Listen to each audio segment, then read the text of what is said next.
सियासत इस कदर आवाम पर एहसान करती है, पहले आंखें छीनती है, फिर उन्हीं को चश्मा दान करती है। क्या अरविंद केजरीवाल जी के बारे में बात करेंगे। वो 100% ईमानदारी से अपनी राजनीति करते हैं। जो आज बीजेपी आप पर आरोप लगाती है, एग्जैक्टली कट कॉपी पेस्ट आरोप आप लोग शीला जी पे लगा देते हैं कि अगर आपके नेता पाक साफ है, आप कट्टर ईमानदार हैं, अगर आपने काम वाकई में किया और केजरीवाल जी आए थे कि जेल के बदले वोट से जवाब दो, हारे आप। और आप इकलौती पार्टी हैं जिनको सहानुभूति नहीं मिली है, लेकिन जनता ने उनको समर्थन नहीं दिया, ना काम पे ना नाम पे। कि संजय सिंह टिकट बेचते थे ब्लैक में, किस के नाम पे लिखते हैं, शुभम टाकीज, पता नहीं कौन सा नाम लिख के बेचते हैं। संजय सिंह ब्लैक टिकट बेचते हैं और ये वो है। नमस्कार दोस्तों, स्वागत है आपका अपने YouTube चैनल दैनिक डिबेट शो में। तो दोस्तों, अगर आपको भी डिबेट वीडियो पसंद है तो आप सही चैनल पे आए हैं, क्योंकि मैं इसी तरह की वीडियो बनाते रहता हूं। और अगर दोस्तों आपको यह वीडियो थोड़ा भी पसंद आए तो लाइक और कमेंट जरूर करें, क्योंकि आपका कमेंट ही हमको मोटिवेट करता है। और चैनल को सब्सक्राइब जरूर करें, धन्यवाद। तो दोस्तों, वीडियो बहुत ही मजेदार होने वाली है, तो बने रहिए वीडियो के लास्ट तक। तो चलिए शुरू करते हैं। पिक्चर चालू करो बे। सियासत इस कदर आवाम पर एहसान करती है, पहले आंखें छीनती है, फिर उन्हीं को चश्मा दान करती है। क्या बात है। अब ये शेर इसलिए पूछ रहे हैं क्योंकि संजय सिंह जब ये कहते हैं कि उन लोगों से इंस्पायर हुआ जो इक्वलिटी की बात कर रहे थे लेकिन सादगी में जीवन जी रहे थे।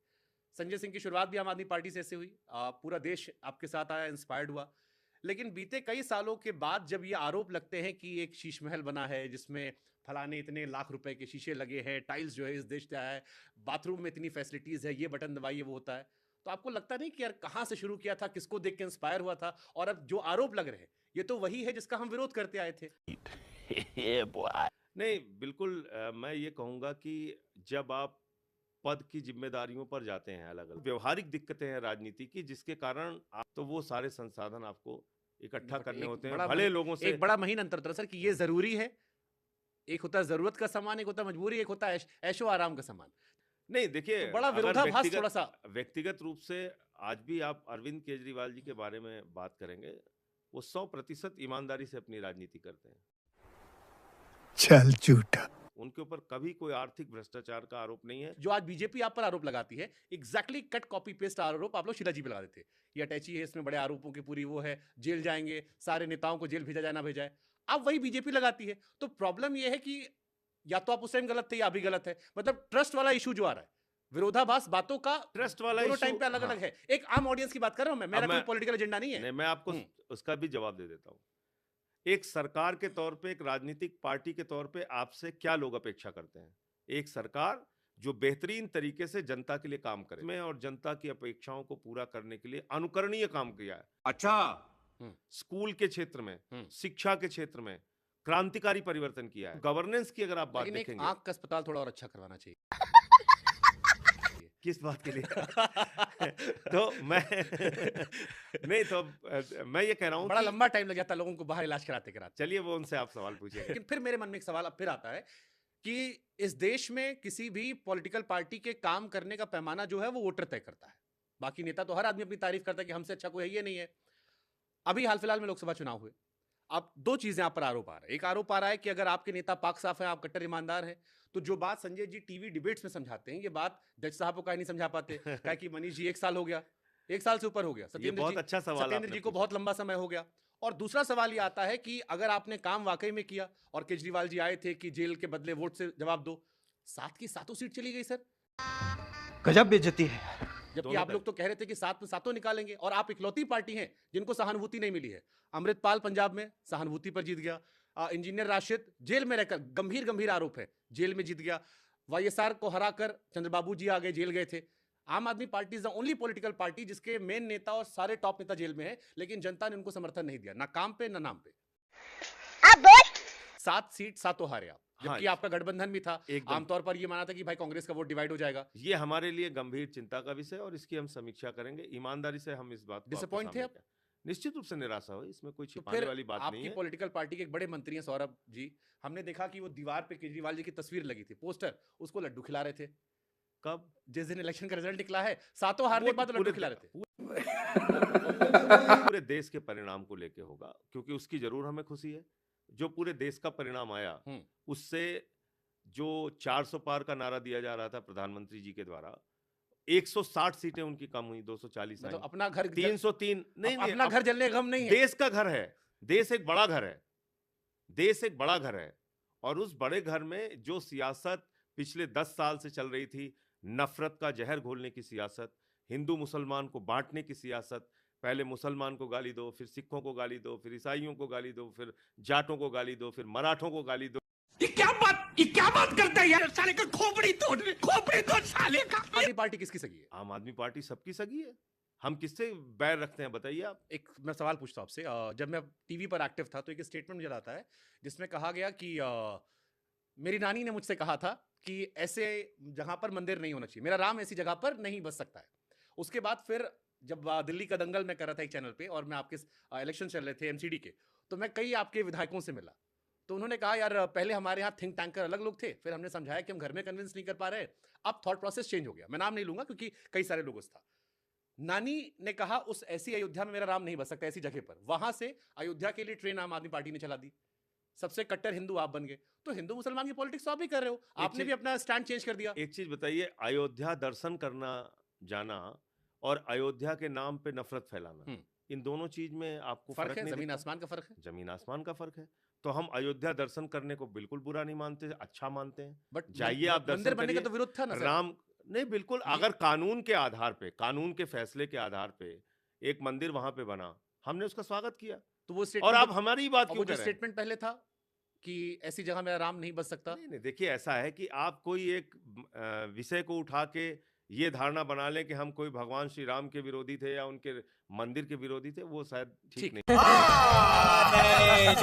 ठीक है, वो न्याय नहीं ठीक होगा। है। एक शाहीन बाग में भी, क्योंकि मैंने कवर किया था बहुत ज्यादा उस टाइम में, आपने हिंदू मुसलमान का जिक्र करा, मैं शाहीन बाग में मैं ज्यादातर आता हूं कवर करने के लिए, तो कई बार वहां से ये आरोप लगते थे कि Kejriwal ji is a very smart politician, he knows कि मुसलमान बीजेपी को वोट नहीं देगा, तो शाहीन बाग पे हमने मंच साझा नहीं किया बड़े नेताओं ने, उस टाइम हम हिंदुओं को डिवाइड नहीं होने दिया हमने, और एक स्मार्ट पॉलिटिक्स कर दी। अरे बाप रे, ये तो धोती खोल रहा है। भाई शाहीन बाग का जो मुद्दा था, उसका समाधान किसको करना था? भारत के प्रधानमंत्री को, भारत के गृह मंत्री को, भारतीय जनता पार्टी को। ऐसे बहुत सारे लॉ एंड ऑर्डर हमारे पास बहुत है सारे नहीं। ऐसे इश्यूज हैं सर जहां पर समाधान गृह मंत्री करना था, बट आम आदमी पार्टी के बड़े नेता वहां जाते हैं, मंच साझा करते हैं। आपका शीर्ष नेतृत्व शाहीन बाग में नहीं गया, इसको लेकर यह था कि डर था कि अगर वहां जाएंगे तो हिंदुओं का वोट छिटक सकता है, और मुसलमानों के मन में थॉट आया। ये सवाल उस टाइम शाहीन बाग से अंदर से पूछा गया था मुझसे, क्योंकि आपने जिक्र किया हिंदू मुसलमान का, इसलिए फ्लैशबैक में चला गया मैं। तो शाहीन बाग में ना जाना स्ट्रेटजी का पार्ट था, या आपको लगता है कि समझदारी थी? नहीं, शाहीन क्योंकि बाग, कई लोग ये मानते हैं कि अखिलेश जी यही गलती करते थे और यूपी में वो हार जाते थे, आम आदमी पार्टी नहीं की तो रिकॉर्ड पर रिकॉर्ड बन रहे थे और जीत रहे थे। देखिए, शाहीन बाग का मुद्दा हम लोगों ने बार बार ये कहा कि ये केंद्र से जुड़ा हुआ मुद्दा है और इसका समाधान केंद्र की सरकार को करना चाहिए। चल झूठा। प्रधानमंत्री 22 बार लाल किले से स्पीच देते हैं, कहते हैं हमारी मुस्लिम बहनें, हमारी मुस्लिम बहनें, उनके साथ 3 तलाक के नाम पे अत्याचार हो रहा है, कहते हैं, बिल्कुल और सही बात है। शाहीन बाग में उनके नाक के नीचे बैठी हुई है मुस्लिम महिलाएं धरने पर, वहां नहीं जाते प्रधानमंत्री। उनकी तो स्टाइल ऑफ पॉलिटिक्स है ना सर, ये तो यही तो वो तो ये accept दोहरा कर- चरित्र है वो ना, तो accept आप वो करते हैं। चाहते हैं। वो तो एक्सेप्ट करते हैं। जैसे अभी केंद्रीय मंत्रियों की लिस्ट आई, अब पहली बार आजादी के बाद ऐसा हुआ कि कोई मुस्लिम व्यक्ति जो है वो मंत्री नहीं बना। ठीक है, अब ये उनके लोग और जो वो है, कहते हैं सबका साथ सबका विकास। अब ये उनका एक पॉलिटिकल स्टैंड है जिसपे वो वो कहते- उन्होंने एक आदमी को टिकट दिया, भाई किसी को टिकट, वो कभी टिकट नहीं देते। तो ये बीजेपी का स्टैंड है, बीजेपी इसको एक्सेप्ट करती है, चाहे तभी जुबान से ही सही है, बड़े नेता नहीं कहते, बट वो अपनी स्ट्रेटजी में 53 दिन दंगे चले दिल्ली में, देश के गृह मंत्री नहीं गए, हम लोग गए, हमारे मुख्यमंत्री गए, हम लोग गए, हमने अपील की शांति की। चलिए ठीक है, तो शाहीन बीजेपी आग लगाने में ठीक है, यकीन रखती हम है। दर्शकों को शाहीन बाग वाला मसला छोड़ देते हैं क्योंकि दर्शक भी समझदार है। ये बड़ी अच्छी बात कही आप। स्वाति मालीवाल जहां बैठे यहीं बैठी थी, भावुक भी हुई, आंसू भी बहाए। उन्होंने कहा कि मुझे इस पार्टी ने शेरनी कहा था। संजय जी सामने आए, बोले गलत तो हुआ। फिर उसके बाद सन्नाटा हो गया। स्वाति मालीवाल ने आरोप लगाया, उन्होंने कहा कि संजय सिंह समेत तमाम नेताओं को व्हाट्सएप मैसेज गया। ये स्वाति मालीवाल ने कोट करते हुए यहां बोला है कि व्हाट्सएप मैसेज गया है कि आप अगर स्वाति मालीवाल को लेकर स्टैंड लेते हैं या पब्लिक में कोई ऐसी बात करते हैं तो आप सबको थैंक यू। ये पूरा मामला कोर्ट में है इस समय, और कोर्ट का फैसला आने दीजिए, दूध का दूध पानी का पानी हो जाएगा। इतना क्यों बच रहे थे आप लोग? केजरीवाल जी का एक इंटरव्यू आपने देखा होगा जो उन्होंने किया एक चैनल पर, इसमें और 2 पक्ष आए ना। हाँ। एक तो आप जिसका जिक्र कर रहे हैं कि मैंने आके बोला, दूसरा पक्ष वो वीडियो भी आया सामने, जिसमें आपने देखा होगा जो वीडियो आया। तो इसलिए मैं कह रहा हूं कि इस पे मुझसे अभी कोई बात मेरा कहना उचित नहीं होगा। पार्टी बदल लिया साला। उन्होंने हमारे इंटरव्यू में एक आरोप लगाया कि आम आदमी पार्टी, ये उनके कोट है, मैं उनके शब्द कोट कर रहा हूं, कि आम आदमी पार्टी में एक जमाने में वॉलंटियर रहे ध्रुव राठी, उन्होंने नाम लेकर बोला यही कि वो आम आदमी पार्टी के वॉलंटियर थे, अभी भी वो जुड़े हुए हैं और उनके थ्रू ये काम हो रहा है। हमने कोई मतलब ही नहीं है। ध्रुव राठी से कोई काहे ऐसे मामले में क्यों बात करेगा? कोई कारण नहीं बनता। उन्होंने एक वीडियो ध्रुव बनाया था राठी- स्वाति मालीवाल को लेकर, जिस पर आरोप था उनका कि ध्रुव केवल राठी आम आदमी तो- पार्टी का वर्जन था, ध्रुव उसमें राठी उनका तो वर्जन नहीं सबको था। लेके वीडियो बनाते रहते हैं भाई। अच्छा, आम आदमी पार्टी या विपक्षी पार्टियां कई बार जर्नलिस्ट पर आरोप लगाती हैं कि गोदी मीडिया, और गोदी मीडिया ट्रेंड बीते 5-6 सालों में बड़ा जबरदस्त चला है। कहीं कुछ हो, आप गोदी मीडिया। कई सारी तस्वीरें हमने संजय सिंह की भी देखी, जो कई सारे यूट्यूबर्स हैं जिनके साथ पर्सनल पार्टीज की तस्वीरें और बहुत अच्छी सेल्फीज, कई सारे यंग जर्नलिस्ट हैं कई मेरे बॉसेस भी रह चुके हैं, कई और भी लोग हैं। ठीक है। अब एक आम दर्शक ये सोचता है कि भाई जो तुम्हारे साथ है वो सच्चा पत्रकार, जो उधर खड़ा है वो गोदी मीडिया, ये पैमाना कैसे? क्योंकि तो वैसी फोटो आपने मेरी गोदी मीडिया वालों के साथ नहीं देखी? बड़ा पार्टी चिलिंग जोन में थी वो, नहीं थोड़ी तो- सी चिल जोन में, जो कहते हैं ना फोटो तो आपको जो गोदी मीडिया वाले पत्रकार हैं उनके साथ भी मिल जाएगी। हाँ, फोटो होना इस बात का पैमाना थोड़ी है।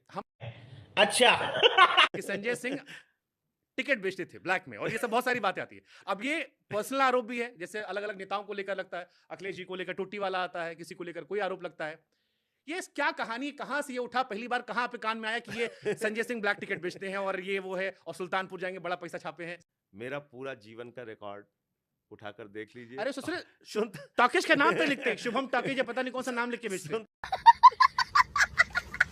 झूठ फैलाने का, लोगों के बारे में दुष्प्रचार करने का जिन लोगों ने ठेका लिया है, उसका जवाब देना मैं अपने आप की जिम्मेदारी नहीं समझता। उनको अपना काम करने दीजिए, मुझे अपना काम देखिए, करने आपने दीजिए। हमसे कहा, हाँ, मेरे पिताजी इंटर कॉलेज में अध्यापक थे, रिटायर हो गए, अभी भी हैं। मेरी माताजी जूनियर हाई स्कूल में टीचर थी, रिटायर हो गई, अभी भी हैं। पाया। अभी आपने खुद कहा, हाँ, किसी को टोटी चोर कहते हैं, किसी को टिकट ब्लैकिया कहते हैं, किसी को घुंघरू सेठ कहते हैं, किसी को खुजली बाल कहते हैं। इनका काम ही गाली देने का है। आप देखिए ना। अब जैसे मैं इसी पे सवाल पूछता हूं, जैसे टोटी वाली बात तब आई जब अखिलेश जी वहां से गए, कुछ रिपोर्ट आई तो मीडिया को एक बहाना मिल गया, उससे जोड़ दिया उन्होंने। सबका अलग अलग अलग कहानी है जिसको उन्होंने जोड़ दिया है। आपको पहली बार कब सुनाई पड़ा कि यार ये क्या चल रहा है मेरे कमेंट सेक्शन में? मैं देखिए, पहली चीज तो क्योंकि आप तो वोकल नेता है, आपने कभी गाली इनको डांटा नहीं कि अबे तुम क्या लिख रहे हो, मतलब कुछ तो लॉजिक होगा। आज तक मुझे कमेंट करने वाले को किसी को मैंने जवाब नहीं दिया, कभी जवाब नहीं दिया। और क्यों जवाब दें?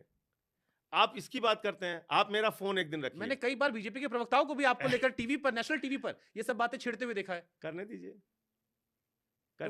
उनके मानसिक स्तर यही है, उनका सोच यही है। बट जो कहते हैं ना कि जहां आग होती वही धुआं, कुछ कभी लाइफ में आपने मतलब इससे जुड़ा कोई काम किया है सर? आसपास भी कभी? मतलब ही नहीं है कोई। तो फिर ये कहा, ये इसीलिए तो मैं कहता हूँ बीजेपी एक बहुत शातिर पार्टी है। और उन्होंने बकायदा नाम भी रखा उसका, शुभम टॉकीज या क्या।